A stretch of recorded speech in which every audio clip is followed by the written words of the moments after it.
There you go. Post game with head coach Jim Penders, UConn wins 7-4 over 25th ranked Illinois. Coach, you guys were hitting some rockets early there, able to then get the hit by a pitch and a couple walks that balanced out there late.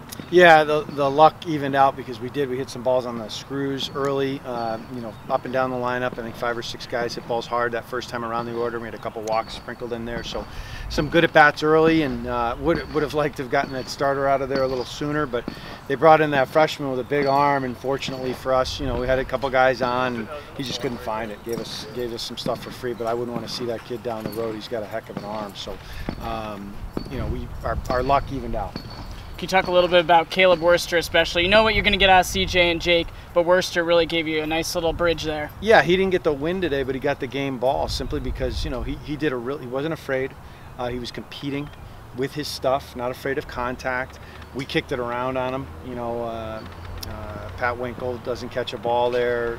Christian Fedko has makes a bad play and then a poor decision, and he could have crumbled. And I've seen a lot of crumbling, from our pitchers there that haven't been established guys. And but he worked his way into being a little bit more of an established guy today with the way that he competed and showed some fire, and the ability to pick off several times in a row when asked to. Little things like that. It gives you confidence as a guy to hand him the ball next time.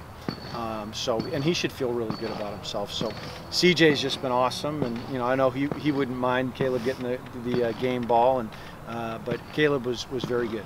Talk a little bit about your ace, Mason Fioli. Labored in the first, but was solid in the second and third. He had a Fioli first, that's nothing new. I know that he's kicking himself over the 2 home runs, but I just love the way the ball was coming out of his hands. Love seeing him back on the mound, fighting and competing. And we were just going to go. It was right around 60 pitch, a little less than 60 pitches. I think 59 pitches, and that was about. We were going to maybe stretch him to 70 if we could get away with it. We felt that was enough.